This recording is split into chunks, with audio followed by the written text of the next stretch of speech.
possession while avoiding any risk of a flag.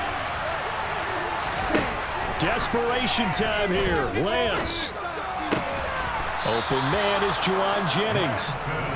And he is going to have the Niners first down on a well-designed play there. That gets them 16 to move the chains. Fourth down, trailing in the fourth quarter. They felt compelled to go for it, and they got it. Well, I'd look down at my play sheet, and what I would find, plays have been successful throughout the game that have worked at the distance you need, and that's exactly what they got done. Again, it's Lance.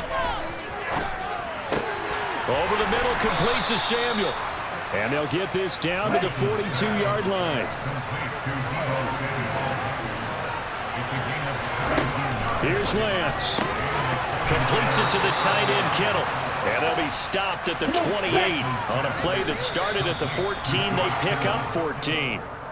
Back-to-back nice gains. That one for 14 yards and another first. So a big kick coming for Robbie Gould from the right hash. This from 45 yards away.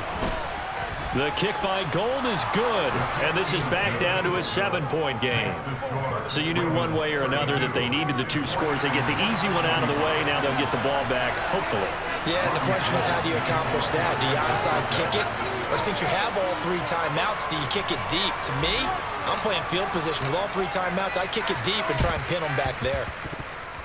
Oh, I think the Niners got it back. Yes, San Fran recovers. So they've accomplished half the mission, Charles. They get the onside kick. They do need a touchdown here, but they've got some time to do it. In the excitement, there's no need to press. Plenty of time. They have the opportunity. Now they just need to execute and finalize things. The 49er offense set to get this drive underway. We have seen a lot of points here in this quarter. For us up here in the booth, it's been fun to watch. The defensive coordinators probably scratching their heads. Yeah, they're going a little bit crazy right now. But let's face it, all of our friends who play fantasy, they're enjoying the heck out of this show because most of them are creating and getting a bunch of points. Yeah, points certainly not at a premium here. They do get a yard there, but only a yard. Leaves them with 3rd and 9 looming. Lance back to throw. It's incomplete. Took a shot. Couldn't get in. With that incompletion, reality is staring them right in the face. This entire game is down to the next snap.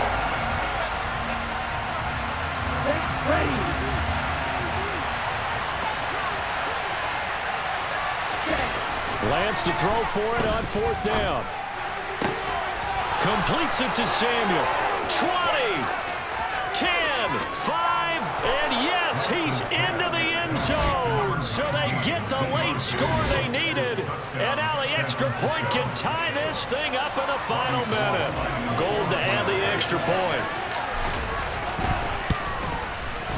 And no sweat, he puts it through, and we are tied here in the 4th.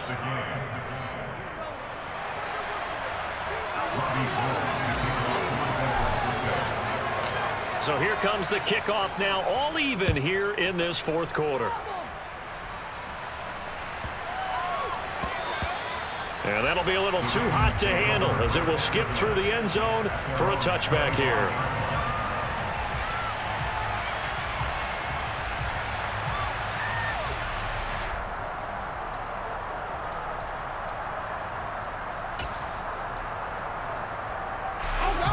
The Baltimore offense at the line, set to get going. They'd like to avoid overtime here, so maybe they can work the sidelines, but then defensively, how do they adjust to that if they do work the sideline? It's the old leverage game, and we usually talk about leverage at the line of scrimmage, right? Who's going to win with the low blocking and everything that goes along with that. But in this case, you're trying as a defender to leverage them towards the middle of the field, not let them get to the sidelines and try and tackle them inbounds in order to run the clock out. Chess match here late. Here's Jackson. And this is going to be intercepted. Picked up by Charvarius Ward. Well, we say it often, Charles, but not all interceptions are created equally, and that is a big one here in a tie ball game in the 4th quarter. And, Brandon, when games are this close, it usually comes down to the team making the fewest mistakes, and that was one of our mantras back at Tennessee. Coach Mills used to say all the time, the team making the fewest mistakes will win. You've got to cut those down to give yourself an opportunity. Now the Ravens going to use one of their timeouts, as they'll stop it with a little over 30 ticks to go in the football game. The previous run good for 9. Here's second and a yard. They stay on the ground. McCaffrey again. And for one of the few times here today, this run's not going to go anywhere. Officially, it's no gain on the play, and they'll remain a few inches shy of a first with third down looming. They'd love to get a little closer if they need to kick the field goal on fourth down. From this spot, it's 46 yards.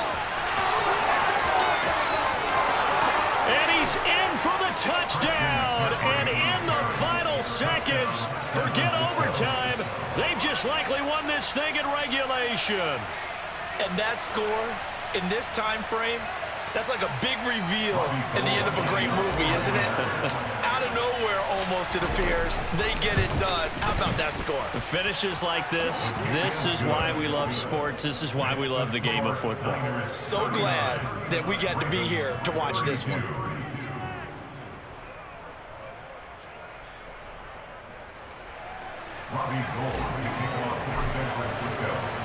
After the touchdown, it's Robbie Gould now to kick it away.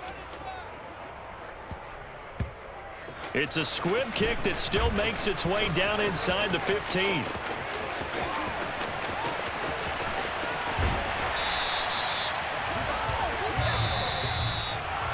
A fun, close ball game comes to an end. On that last play, Charles, they were on the wrong side of midfield. They needed something near a miracle, and they couldn't get it done. Yeah, the effort, that was good. Very good, in fact. They were just a little too far out to get a decent look at the end zone for that last opportunity. Couldn't get it done, but a nice game overall.